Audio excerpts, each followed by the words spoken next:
Okay, everybody. Hello, welcome out to Ohio State. Get in frame here. This is the Texas-Ohio State pregame sponsored by Best Day Brewing. We're excited to be here in Columbus as Texas gets set to take on Ohio State. We're going to try to grab some people throughout the morning. We've got a few people that are just kind of wandering around. Anwar Richardson from Orange Bloods is going to stop by here in a few minutes. Vic Schaefer, the head coach of the Texas women's basketball team, is right over here. I'm going to try to grab him. He's on the phone right now talking to a few people, but I'm going to try to grab him. We're so excited for this. Obviously, this is, how long in the making now? This has been quite some time in the making. 7.5 months since Texas lost to Ohio State in the Cotton Bowl, 28-14. They returned to the Horseshoe for the first time in 20 years today as they take on Ohio State. Of course, 2005, Vince Young and the Longhorns walked in here and won 25-22 on their way to the national title. Vince and Mac and I, part of the Stampede, they've talked a lot about what the quarterback play is going to look like. Obviously, Arch Manning making his first road start, his third career start in Texas after starting against Louisiana and Mississippi State last year. All this pressure, all this hype, all the expectations of what Arch is going to be. We get to at least see the first chapter unveiled today of many chapters to come, and I think maybe that's the most important part of this, is there's so many different pieces to what goes on with Arch Manning and how he goes about this. This is going to be a long road. Whether it's 1 year or 2 years at Texas and then he moves on to the NFL, he's got an opportunity to do some really special things while he's here. We've talked a lot about like what his expectations are. Obviously, he's the Heisman Trophy frontrunner by the odds makers. Everybody believes he's going to lead Texas to some really big things. But the bigger part of this is what can he do? What are his, everybody thinks he's going to be the number one pick in the NFL draft.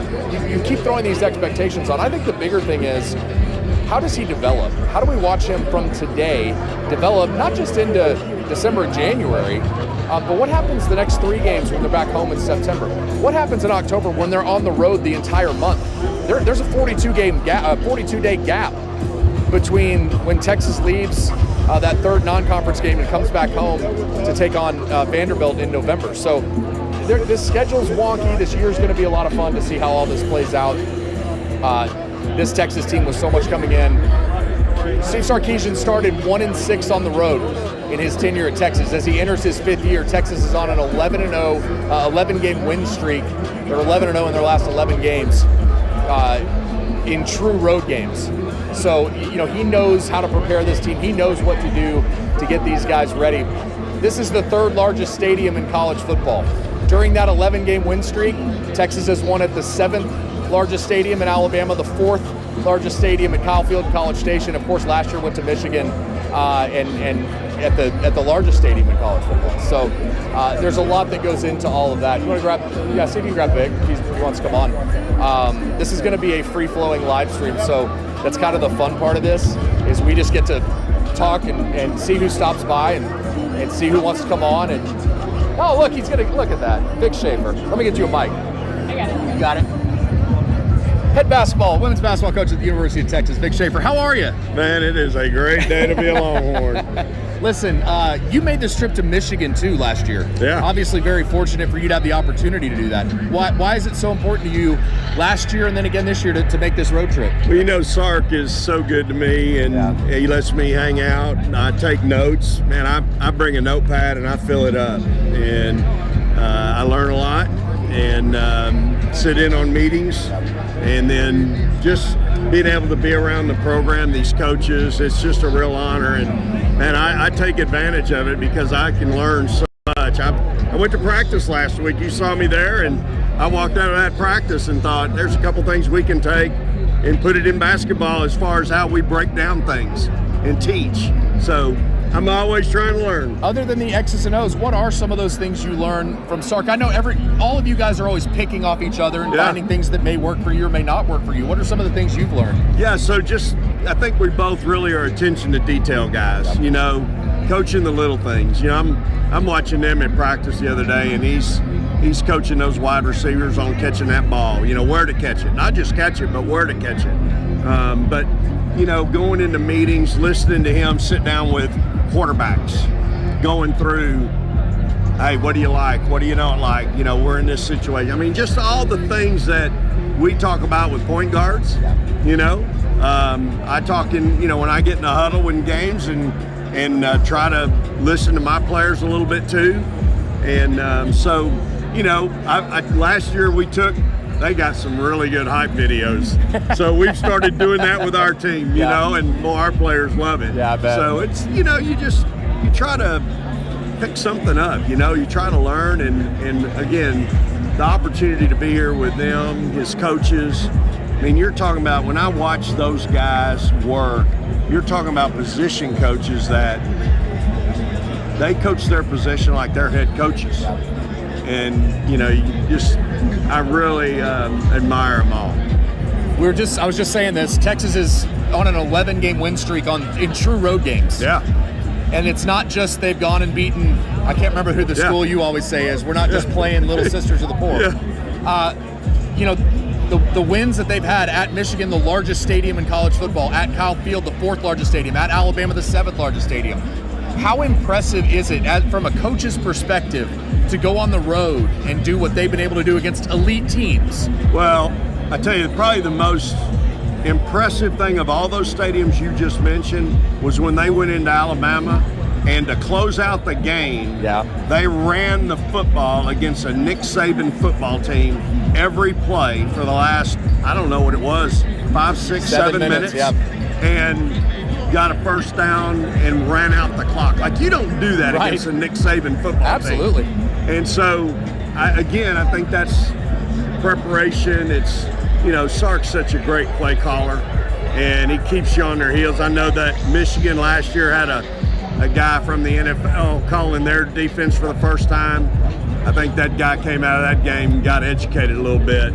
Ohio State's got an NFL guy today too. I'm hoping Sark can educate him a little bit. So, it's just, again, I talked and I watch, and they might have 5 plays, but they may run it 30 different ways. And I like that.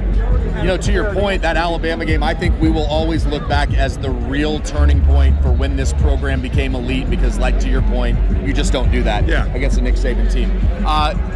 Real quick, the women's basketball team just back from Canada. Obviously, what an incredible experience for you guys to get to do something that no other team really gets to do. What did you learn about your team, and what do you take as you guys head into the next, I guess, month and a half before the season? Doesn't it start like in early October now? It used to be late November. September 22nd is first practice now. Used to be October 15th.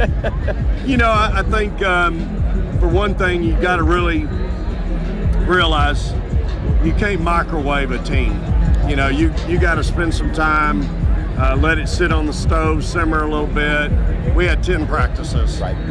We ran into a veteran Canadian team in the gold medal game. We had beaten them in the round robin, and we didn't play well. They played better, and in my mind, we got upset in the gold medal game. And so I think when you go through that, I was disappointed a little bit in how we played, but at the same time, I'm going to learn that about some of the things I learned about my team. I'm going to learn about them. I'm glad I learned about it in August instead of November. And so we can address that, and I think we have. And we'll watch the film. We hadn't had a chance to yet, but, the film don't lie. And so we'll learn, but, I think one of the things, we got a lot of depth at guard. I think all our guards are going to play. They're going to play a lot. We've added another guard in Grace, who just got eligible, got here from overseas, and so excited about her addition. And then Kyla went down, in that first game. Had 17 and 11 in the first 7.5 minutes of the game, and then doesn't play another minute. So I think we saw what she could bring to the table, and then Brea played really well in her absence. So I'm excited about my group. We got some work to do, but I think the biggest thing is we just got to mature a little bit. I'll let you go enjoy this atmosphere, but I want to ask you about that microwaving a team, because the chemistry is so important, but you're bringing back Rory and Madison. You've got a lot of talent coming back, and then all the youngsters, obviously, too, Justice and Jordan and all that. But there is a real difference every year in your team, and as much as you think, well, we've got all these veteran experienced players coming back, there is something to it. It's like these guys. I mean, you think about the number of starters that are returning, the All-Americans, Colin Simmons and Anthony Hill and Michael Tapp, but there are so many new players too. What's the challenge of that, of trying to get that team to really bond together in the offseason and be ready to come into a season? Like I said, we had 10 practices, so we're obviously nowhere close to where we're going to be come March. And I think you got to keep that in mind if you're the head coach. No matter how well you wanted to play, you wanted to win that gold medal, but it is a challenge. I think the chemistry piece, gelling, getting kids to play together and for each other. I think that's my challenge with this group. I've got to create an atmosphere with them where we're going to play together. We're going to really want to play for each other. We're going to love each other. We're going to have each other's backs. We're going to lean into each other when times get hard. We don't want any lone wolves. We want to always be there for each other, good and bad, but we want to really work hard on trying to create that kind of atmosphere. So that's the challenge. I think that's my biggest challenge, really. And so again, we got a lot of talent, and but that's the challenge, I think, for a coach. talent alone doesn't win. Right. You got a prediction for today? Michigan wasn't like they silenced that crowd in 6 minutes and it was dead for 3.5 quarters. What do you think happens here today? I think our guys are ready. I've been around them enough. I know our coaches, and I think we come in, and as long as we establish that running game. If we've got a running game today, Sark can open up that playbook and do anything and everything, and they won't know what's coming. So I really think that's a big part of what we do is winning that line of scrimmage.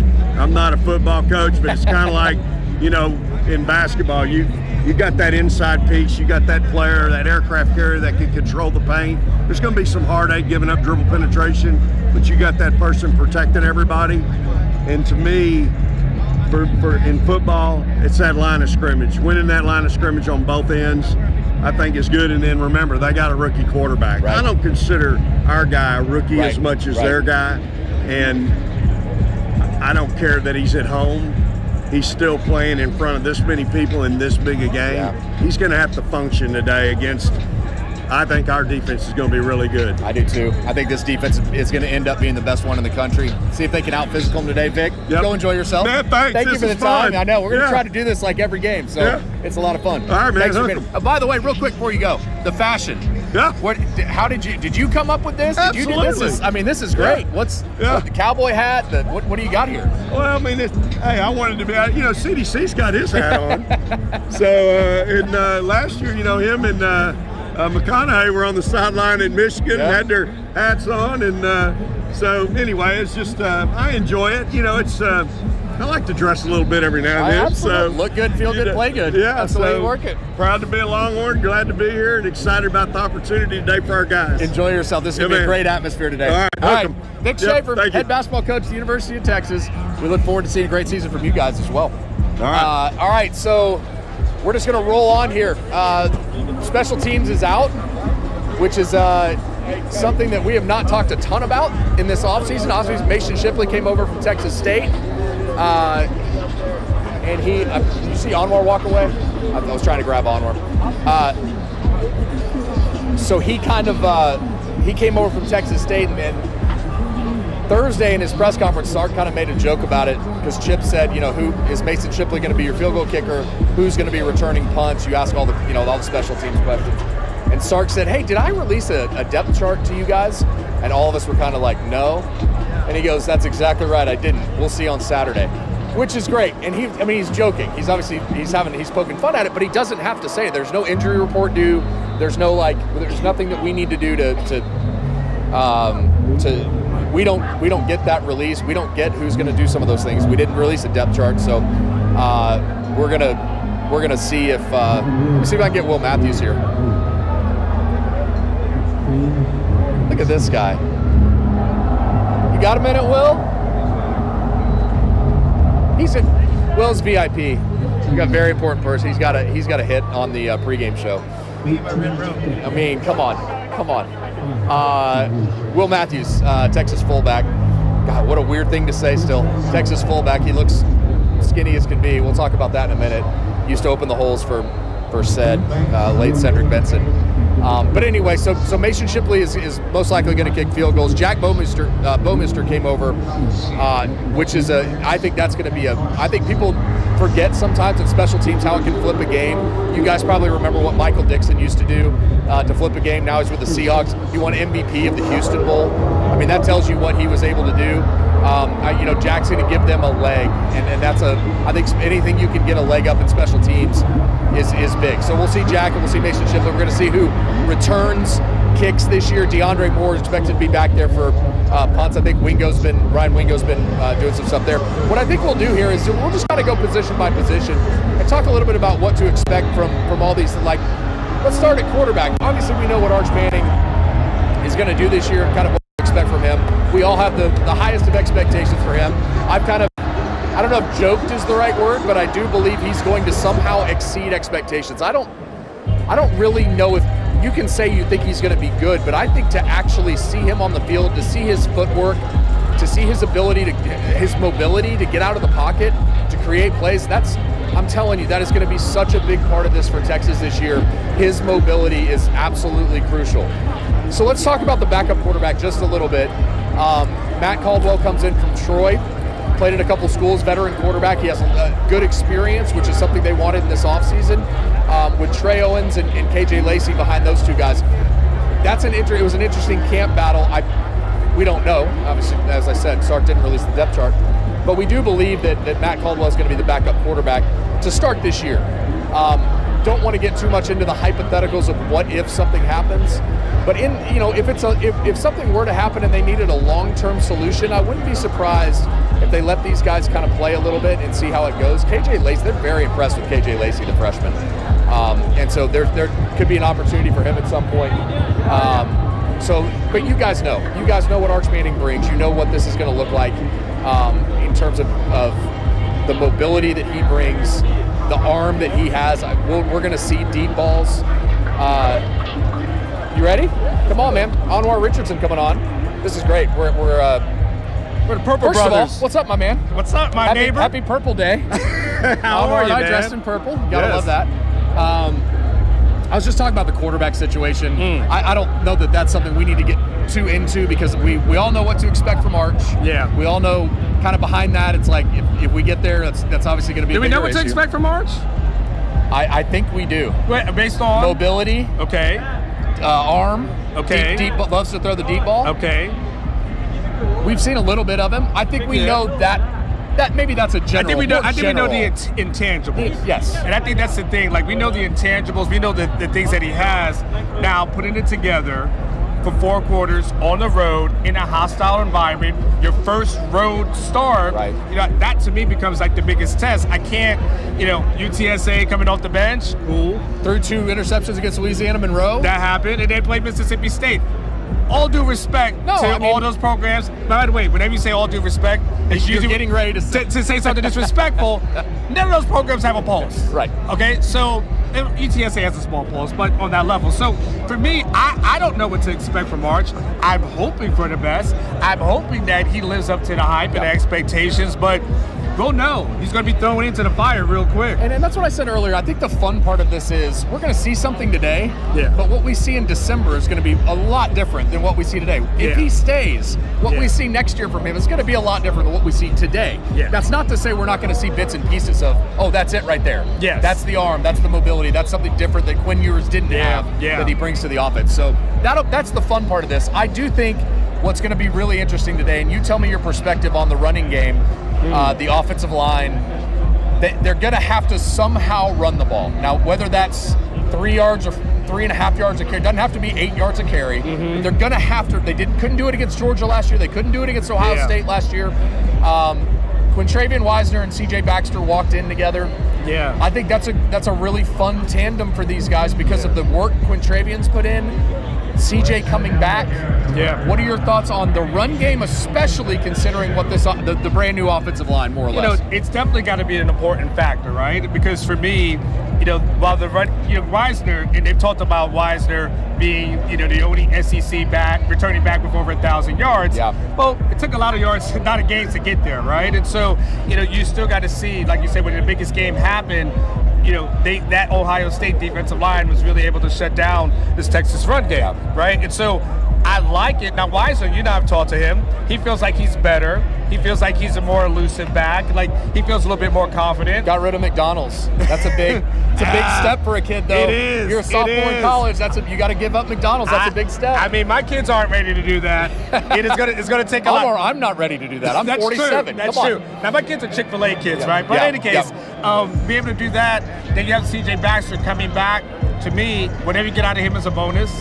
So you have that tandem.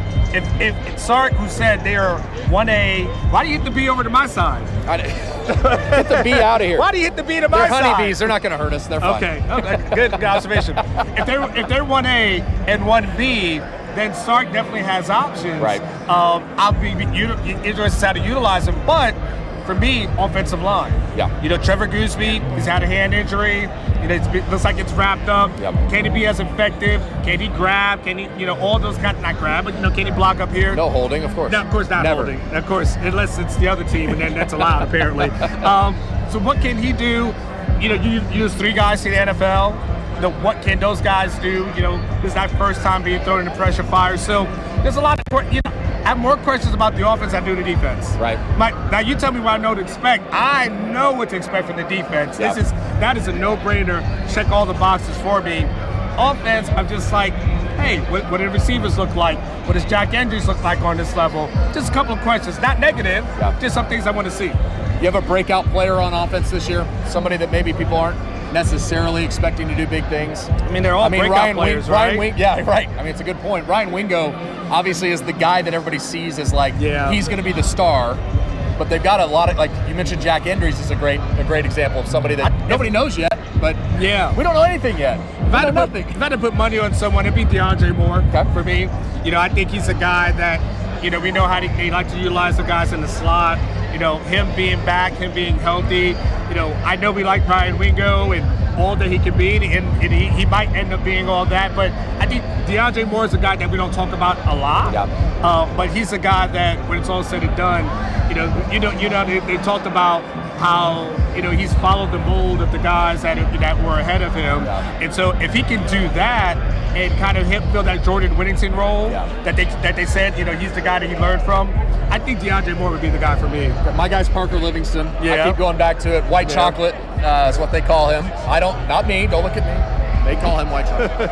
But Parker Livingston is a guy that I think, with him mostly if he's sidelined, can't play, and all the things I've heard about him, he's a good deep threat. And obviously he got the reps with Arch too last year with the two, so there's a little bit of camaraderie there. So we're going to find out today. We're going to find out today. Anwar Richardson, OrangeBloods.com, old-fashioned sports show. You mentioned the defense.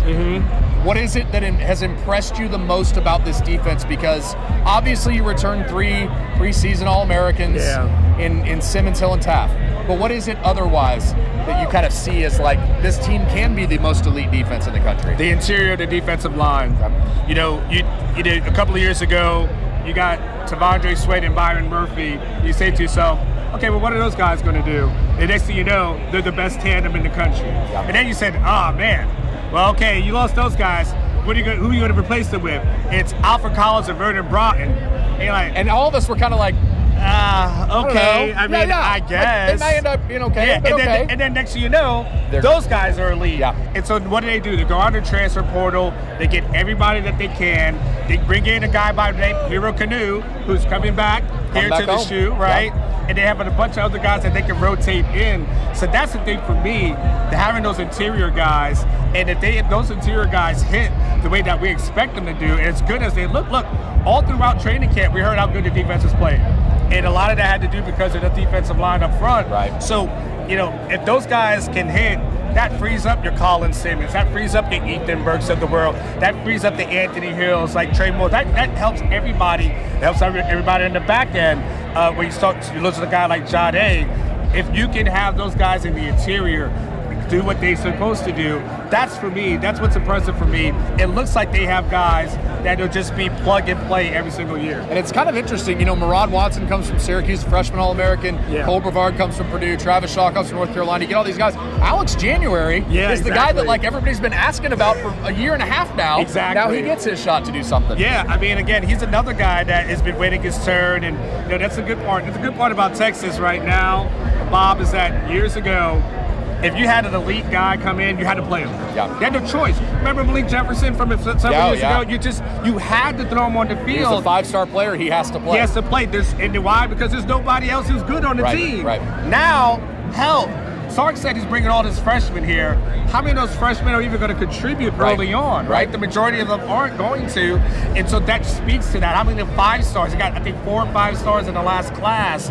Justice Terry's, the Lance Jacksons of the world. We're not expecting them to to play right away. So to me, the Alex January, it just kind of falls into that mold where there's so much talent, you just got to wait your turn. But it's a good problem to have because it absolutely beats the alternative that we've seen for years. Anybody on that back end that you're really excited to see? I think for me, it's Jelani McDonald, just from much hype as Jade and Makuba and Taft kept saying all last year, you guys don't know, Jelani's coming, Jelani's coming. Is there anybody else or anybody on that back end you're looking forward to seeing? 2 guys. I'm really excited to see about Grayson Littleton. I mean, we've heard so much about him in training camp. You're like, wait a second. True freshman. And I'm like, well, what about these other guys that you signed? They're like, no, Grayson Littleton. Yeah. So he seems like to be a guy that's going to be in the 2 deep. And listen, you walk onto this field as a true freshman to start but play significant amount in your first game. That's you're saying something there. And then Jalen Gilbo is the other guy that I want to see what happens. It's like, all right, Johnny's gone. It's your time. It's your spot. He was the best defensive back in the country. What's interesting is before Gilbo got hurt a couple of years ago, he was a guy that was sometimes ahead of John A in competition battles. He was supposed to be John A before John A was. Right. And then the injury derails him. Now he has his chance, his shot. I'm really curious to see, can he be that guy that had so many high expectations a few years ago? Excited to see him as well. All right, I'll let you get out of here. I want you to go enjoy the atmosphere. We still got an hour to kick. Wow. 11:17 is going to be. Wait. Source tells me 11:17 is going to be kick time. How much longer do you have to do We'll this? probably go another 30 minutes or so. Wow. They pay you a lot of money to do this, Bob. I don't know about that. But wait, before you go, wait, come here. Come back. Before you go. Yeah. I don't want a prediction because I don't think any of us can predict what's going to happen today. There's so many unknowns for Texas. There's so many unknowns for Ohio State. But how do you expect this to play out? Like, is there something you want to see? Is there a man, I've got to see Arch run the ball today. I've got to see his mobility. I want to see his arm. I want to see what this Texas defense does against Jeremiah Smith again. One catch for 3 yards in the Cotton Bowl. Like, that won't happen again today. I can promise you that. But what do you want to see? Well, first of all, I got to do predictions every week on Orange Bloods, so it's already out there. Prediction. I already predicted Texas 24, Ohio State 17. Okay. So that's where I went with that. I think the defense is able to maybe hold this team and contain them. You just get a little bit more from the offense. As far as the things I do want to see, I do want to see what Arch looks like. For sure. Everybody's been waiting. I get that. Yeah, so there is that. I do want to see what the offensive line looks like because that to me is going to be the big thing. When you get into SEC play, can this offensive line hold up? Right. And then do you have your Trevor Gooseby of 2025, the guy who can come off the bench, and if somebody gets banged up, they say it's Jaden Chapman, but if someone gets banged up, is it going to be you can start for Kelvin Banks, you can swing on the outside and play for Cam Williams? Like, that's what I want to know. How deep is this bench? What they're able to do, and then the good part is, no matter what happens, Bob, there's so much football left after this, and Sark has talked about it. They're not going to get, if they lose, it's not like they're going to drop to 20th in the poll, right? They're going to drop a few spots. They'll have the month of September to rebound and recover. So that's kind of what I want to see what happens. And I think that's an interesting point, though, about, Trevor Gooseby going down in camp almost helps. Yeah. Because it got Jaden Chapman some reps he wouldn't have gotten. Now you see what he can do, what Brandon Baker can do on the other side. Correct. This is going to be a lot of fun. I think we're all... You anticipate it for a long time, but when you go through 7.5 months, and then you come back and you play the same team, and then it's like a month off. Yes. So it's just a weird. Everything's weird. It's like this is gonna be a lot of fun. No countdown to San Jose State is what you're saying. To San Jose State. Yeah. No. Okay. No, we're not worried about it. Anwar, go enjoy yourself, man. All right, man. Is this your first time here? Absolutely. Okay. I love it. Go enjoy it. All right, buddy. Thanks, man. All right, that's Anwar Richardson. Here, you can pass that thing off. We're gonna walk. My man Will Matthews coming right in. How are you? I'm pretty good, man. How's the pregame show going? It's going really well. Yeah? We're saying things and speculating, but we're about to see. Okay. Here, I want people to see your pretty face. We're all speculating. What are you most excited for today? I'm most excited that as a fan, it's been a really long off season. At the end of the last season, things didn't go the way that we wanted. We got to the Final Four, but we weren't able to get over the hump. And this is the team that kept us from that. So if there's anything I'm looking for, it's the release of all of this bound up Texas energy and release it right here in Columbus. And I'm excited to see what the guys can do. Let me apologize for not giving you a proper introduction. This is Will Matthews, who played fullback at Texas, opened some holes for Cedric Benson back in the day. And I was joking. I told Darby, I said, when he comes on, you were a fullback. Like, looking at your frame and who you are, how the hell were you a fullback? I mean, it's crazy, right? Like, you've got to look back on it and go, So crazy. So people will be like, hey, they'll meet me, they'll be like, I heard your name before.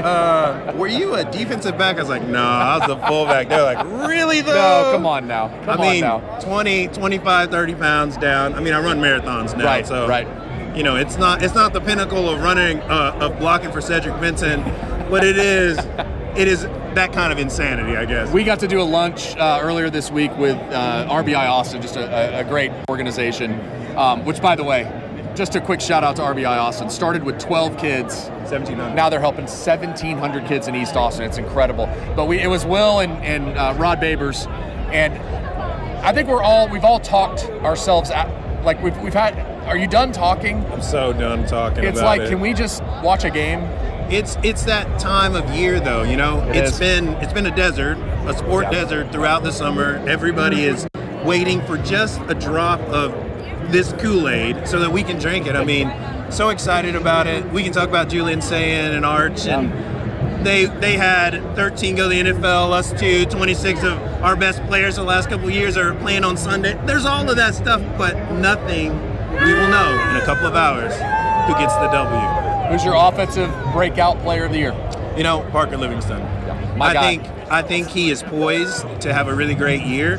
And what happens with the defense, they're going to look at Wingo and they're going to go, we have got to make sure that guy doesn't beat us. Right. And then they're going to put a lot of pressure on Moore, and that leaves your third receiver one-on-one with sometimes not their best cover person. So that's the time to shine. Icy Whites are starting to walk out. You can hear the crowd start to boo a little bit. Here comes, I'm trying to look from here. It's really hard these days because everybody has the same number. So it's like 2 and 2. You don't know which 2 it is. Which one? It's a Wingo or is it Colin Simmons? I can't tell from here. But Texas in the Icy Whites today. I don't know. Do you want to make a prediction? Do you want to just give me like something you're most excited about? Yeah, I'm excited about seeing how cohesive the offense is. It takes games for new offenses to become one. Yeah. Like on defense, there can be 11 dudes running around, one guy in the right place to make the tackle. Sure. Rest of the team could be anywhere, but on offense, you got to move as one. And so I'm excited to see where they're at, for one, but I'm really excited to see Colin Simmons, Anthony Hill, and the rest of that defense. It's something special today. That's going to be a lot of fun. There's so many guys on that defense that we've talked about that, like, is he going to take a step? Is Jelani McDonald what Jade Barron and Michael Tapp and Andrew Makuba said he was last year? We'll find out, and that's the best part of today. All right, before I let you go, I know you got sideline reporting duties to do today. Seeing this atmosphere, being back in college football, what excites you the most about a day like this?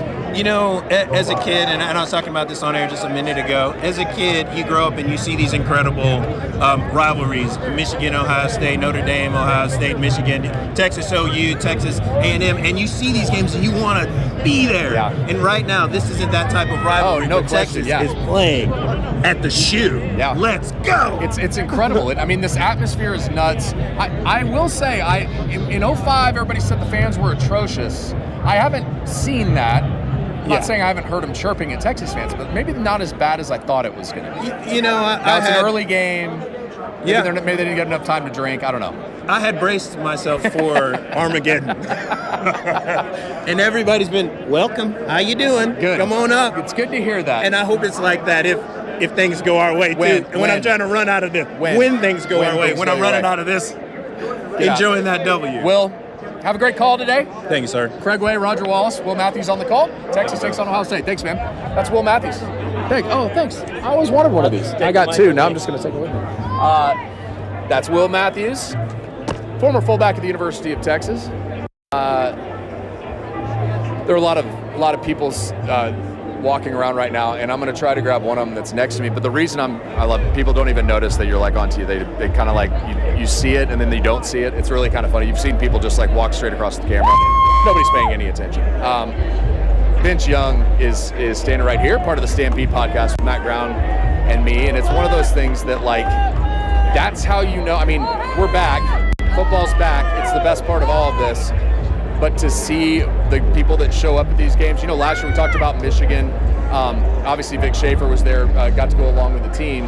But we had, hang on one sec. Oh, we grabbed that. We had a lot of different people on the sideline last year. Chris Del Conte standing with Governor Greg Abbott. I'm not sure if Governor Abbott is here this year. Matthew McConaughey shows up. They do the Fox Big Noon kickoff, does a big thing with him. That's a fun part of it. So, again, all these things, it's what drives us back to college football. And here's Texas, 7.5 months after losing 28-14 to Ohio State in the Cotton Bowl, a game that really as much as sometimes you see a score and you say like, well, it was closer than what that said. It's not, because that's what the final was. But in that sense, it really was. Texas has first and goal on the 1. And listen, the red zone issues have been an issue. It's a thing. And I want to get into that in a second. But Texas has first and goal on the 1, down 21-14 with 3 minutes to go. That's a touchdown. That's a 1 touchdown game. That's a 7-point game with 3 minutes to go, with Texas going into the end zone. So, I think in the end, you look back at that and you say, what are the issues that this team has dealt with? They had a first and goal at the 1 against Oklahoma 2 years ago. Couldn't punch it in. We know what the red zone issues have been for this team, and it's something that they've got to correct. So on Monday, we're talking to Steve Sarkisian, and Sark's,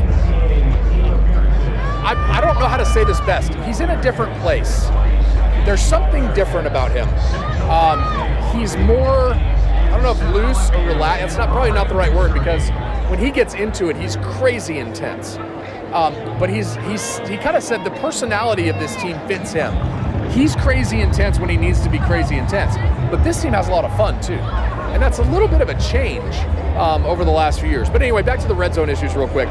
So he's asked, hey, you've had red zone issues in the last few years. What is it? What are those red zone issues? How do you correct them? What have you done to correct them? All those type of things.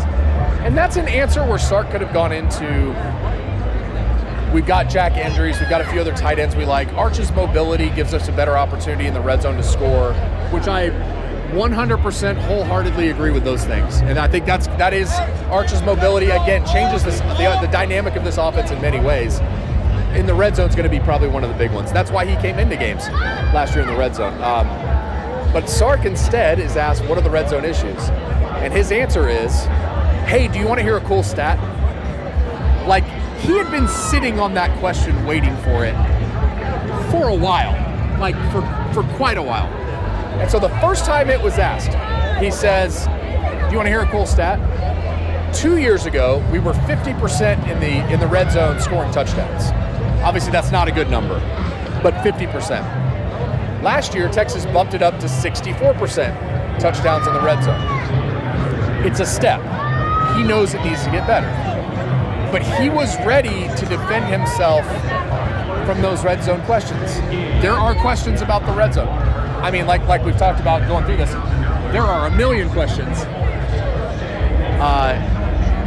There are a million questions. Robin Del Conte, Chris Del Conte's wife. So, but there are a million questions going into this year. I think everybody has all kinds of questions. But one of the ones is the red zone issues. Can they fix them? And fix maybe isn't the fair word. Can they make it better? There were a lot of opportunities that Texas had to get into the end zone and couldn't do it. And obviously the most glaring one is against Ohio State. First and goal at the 1, and they run Jarrett Gibson. He doesn't get in. They pitch it back to Quintravian Wisner. He goes backwards for 7. And now you've got third and goal at the 8. They don't get it. Quinn takes the sack. Jack Sawyer goes the other way. Ohio State wins 28-14. But can they make those red zone issues a little better? Can they take a step in the right direction? That's one of the things we're going to see this year. I think of all the things that we're going to run through and talk about as we get set for this game, you can go any direction you want. At running back, there's some interesting things at running back. So obviously Quintravian Wisner's 1,000-yard rusher last year, which, by the way, to that point, Sark has been a head coach for 10 years, full seasons. Every one of those years he's had 1,000-yard rusher. So as much as everybody says what a great play caller is, the things that he can dial up, they run, and they run it well. And when Quintravian Wisner and C.J. Baxter walked out together to the shoe a little while ago when they first walked into the stadium, it was one of those thoughts of like Danny Davis said the same thing. You want to come over and talk for a minute? Danny Davis came over and said the same thing. Can they have 2,000-yard rushers? It's a legit question. I don't know. We're going to find out. Darby Brown joins me. Hi, Darby. Hello. How are you doing? I might not even be in the frame. She's too short. Let's give you a little TV secret here. When we do some of these shows, we're good. I will bend down. I'm in the frame. I'm not that short. I was just talking about the running backs. To see Quintravian Wisner and C.J. Baxter, Danny Davis had tweeted out a thought I had too. Can they have 2,000-yard rushers this year? I mean, there's a legit opportunity here. CJ coming off the torn PCL, LCL is going to be an interesting return. And I said to Sark, how tentative will you be with him? How much do you? He said, we were going to be. Right. But we're not now. Yeah. Same thing with Christian Clark. Yeah. He tears his Achilles in camp last year. Yeah. They're like, he's going to play. I'll be honest, I went to their first practice, and I didn't think CJ looked that great up close. Like, obviously they were limiting him, so maybe that was part of it. Knee brace on. Knee brace on, probably limiting his movement, the whole thing. But I was kind of like, he's moving, but, so to hear what Sark's been saying, clearly. Basically said, we're taking the reins off. Like, we're not going to be tentative. We're going to push him. Exactly. So clearly he's made a lot of progress, which, I'm really curious to see how he looks. And would be obviously anybody would be happy for him to see him look like he used to. But it's really hard to come back from injuries like that. So, we'll see. It's been an interesting development this preseason camp on kind of what we saw at the beginning to what we didn't get to watch it, but what we've heard about where he's at now. That's an interesting step. I think the Christian Clark, I had asked Sark about him as well, and he talked about, the torn Achilles, to me, has always been one of the toughest ones to come back from in a shorter amount of time. Like, in a year you can come back. You're not the same player. Right. Sark's comment was basically like, modern medicine's crazy. Yeah, it is. And it's different now. It is. So to see two running backs coming off season-ending, preseason injuries from last year, see how both I like Christian Clark. I think he gives them a little of what Jaden Blue gave them last year, that speed. Plus, Arch can move. The first thing he did when he came out here was immediately do a little bit of a run drill, and the fans that were in here, which there's way more now, a few fans at the time immediately started cheering. People are excited to see Arch run as well, and he can do that. So. You hear the crowd getting excited. So Texas just ran out. If you want to go shoot, feel free. Darby's going to go shoot. Texas just ran out. Let's give you a look at this for a minute. So Texas just ran out. Ohio State is in the end zone getting ready to run out. This place is going to get electric. One of the things that Vince Young and Matt Brown talked about coming here in 2005, one of the things they talked about was you can't hear yourself. This place gets so loud that communication from the booth down to the coaches is hard.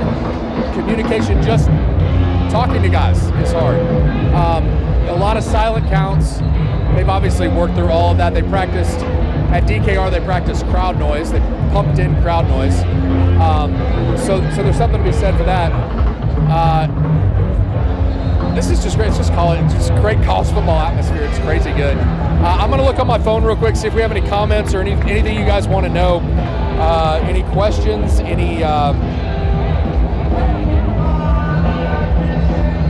Let's see. No, I don't see anything here. Let me look on YouTube and see what you guys are talking about. That's the fun part of this. We get to kind of like do this live and figure out what you guys are talking about. What do you guys want to talk about? Ask us some questions. We've got a bot. There's a bot in the comments, which how can you not love bots? They're the best. We've got a bot in the comments, just I think probably trying to do get you to go wager on games, if I had to guess. Let's get down to this real quick, see if we see any comments. It is electric. I will tell you guys, it's totally electric right now. There are atmospheres you go to that are, here we go, we got some comments here. Okay, no comments, no questions. Give us your predictions. What do you think's going to happen? A lot of just hook 'em horns. Hook 'em from Midlothian, Texas by 10. Jody, appreciate that comment. I did say back in 2023 when Texas went to Alabama, I made the comment that they would win that game by double digits. And they did. They won 34-24. And I will probably hang my hat on that prediction and erase the 900 other ones that I've missed. But there's something to be said for Texas being on the road. I know we kind of kicked off the live stream with that, but Texas being on the road, Texas with the ability in these situations to hone in and just be this little 70 against the world type mentality. I mean, there's some scattered burnt orange throughout the stadium. There's not a lot. And that's just a first glance. There's not a lot. Not because I'm sure they didn't travel. I'm sure there's a bunch here there's a section of Longhorn fans over there, but this stadium's going to be mainly red, which is a tribute to Ohio State, what they've built here. And obviously, I know they're coming off a national championship, but to be able to come in and build something like this where fans don't sell their tickets, that's probably another conversation to get into. But obviously that's a big thing. But to be able to come in, this stadium holds 102,780 or whatever that last number is.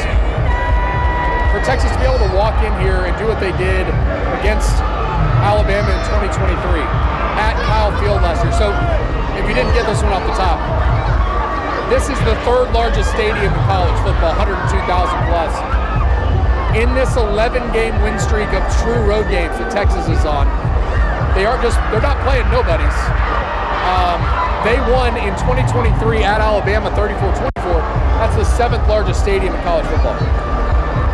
Then they go to A&M and they win 17-7 last year, the last regular season game, the return to College Station, everything.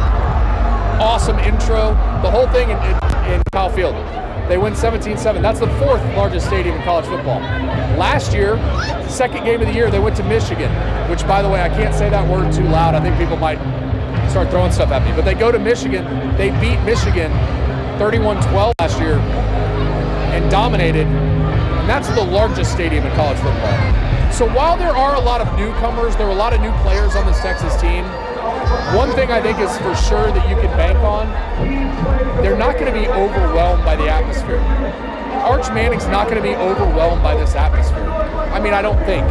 We'll see. It's first road start, all those things that go into it. But some of these guys, the Colin Simmons and the Michael Taft and the Anthony Hill and the guys that have been a part of this for Texas on offense, Quintravian Wisner played in that atmosphere at both Michigan and A&M last year. DeAndre Moore, Ryan Wingo had 2 huge plays in both those games. Those guys, they get it. They felt it before. They've been through it. Governor Abbott coming by right now as we speak. I wondered if he'd be here. He is here. So that leaves from the Michigan game last year. Vic Schaefer was here. Governor Greg Abbott was here. We'll see if Matthew McConaughey makes the trip too. But back to the road atmosphere.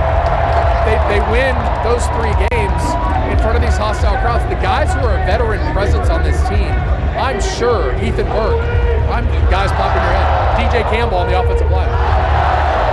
What you see is those guys can pass that on to some of these younger guys of what you're going to face. And I think that's a unique thing that Texas has played in those atmospheres. Texas has won repeatedly in those atmospheres. So that's going to be a fun part of this. They just started doing the OHIO, pretty loud. Looking around to see who's around. If we see anything else. Vince kind of went over huddled by the bench. He's actually talking to Chris Fowler right now, which is kind of cool. But they're, the brass is out as Texas gets set to take on Ohio State. We said we'd go about an hour. We got about 5 or 6 minutes left. So I want to go back to the prediction part of this. And kind of the best part of this is nobody knows. To me, that's the coolest thing. Nobody has any idea what's going to happen today. And nobody knows because both these teams have had so much turnover from where they were. We got a chance to talk to Kirk Herbstreit yesterday and Reese Davis as they talked about Lee Corso and everything that's going on. And I would encourage you over these last 15 minutes to go over and watch the Lee Corso's final show with College Game Day. That was one of the things we hit on was we know, here's what we know. Steve Sarkisian and Ryan Day recruit the hell out of it. They are developers. They recruit well. They develop well.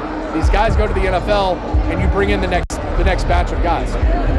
When you bring in that next batch of guys, you are looking, searching, trying to find to make the difference. But one of the things that makes the biggest difference is just watching it happen in front of you. There's something to be said for that for both these teams, for both Texas and Ohio State, is they've been through this. They've been through the turnover. Texas had, 26 guys drafted in the last 2 years. We talked about they lose 4 out of linemen. All 4 of those guys are on NFL teams right now. Jake Majors was with the Bucks, hurt his wrist. Hopefully, I haven't seen, they may have, but hopefully they re-signed him. Hayden Connors with the Cardinals, he got hurt. Jones, who was there, who's probably the best story of development in the history of Texas football. Love Christian story. Eagles use Kelvin Banks to the Saints.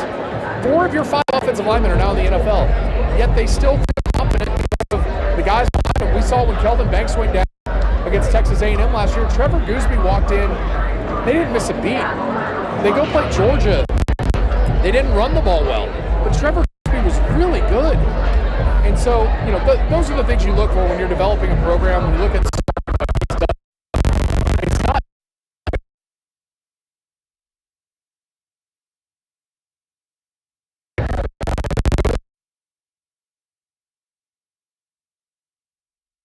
really well. And that's what makes Ryan Day great here at Ohio State.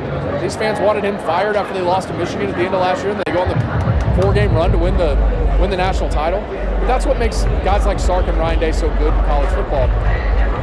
Look, there's no I'm not acting like NIL doesn't help in being able to pay these guys money now. Of course it does. That's how you get good talent.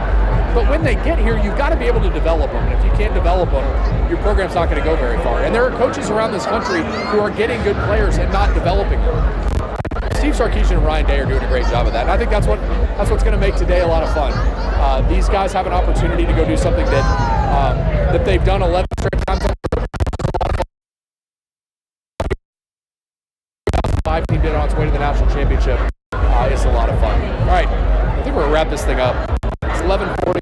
We've been on 5 minutes. If you guys missed it, you can go back and watch. We had Will Matthews, former Texas fullback. Will came on and he's gonna do sideline sports show. We're excited to have him on, and thank him for stopping. And Vic Schaefer, head coach of the Texas women's basketball team, Final Four last year. Vic's along for the ride, just like he was last year against Michigan, which he's loving doing. And he said he got to this morning, see their preparation.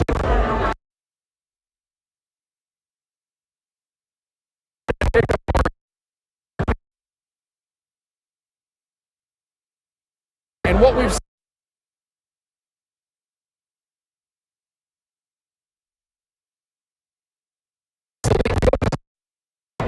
And, synergy is a great word everybody uses in the workplace, but when you have that synergy, you're able to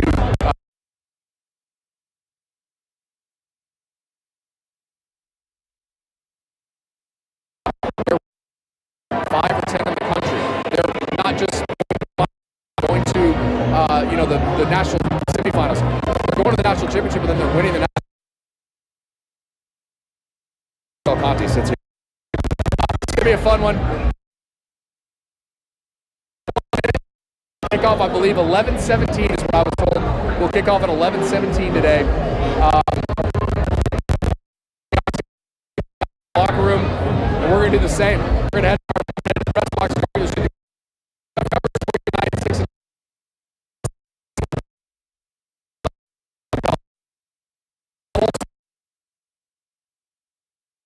We got Saturday.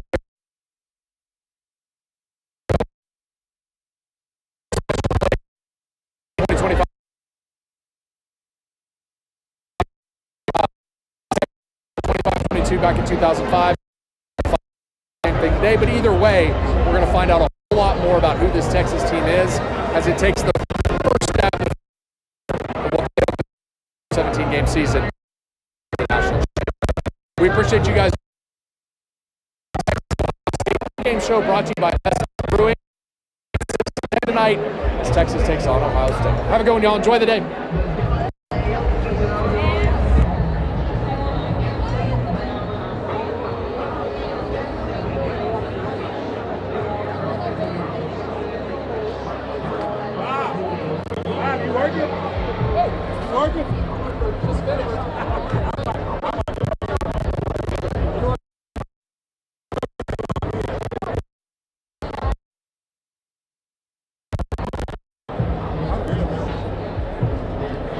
All right, hang on. We're not going yet.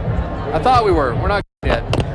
It was like 2 seconds too short. We're still live. Hopefully they're still live.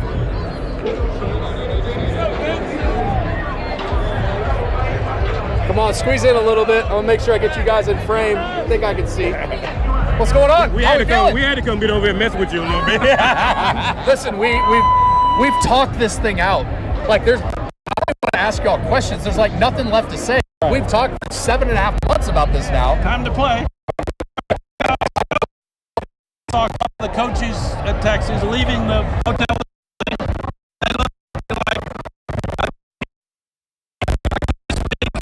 It is game time, and I said, "There's been so much grind and so much preparation. Just go play. Let's go play. How do you find out who you are?" Exactly. The butterflies probably go a little bit now. Is it the first hit? Is it the first play? What gets them out of you? Oh man, I think right now the flies going on in the warm up.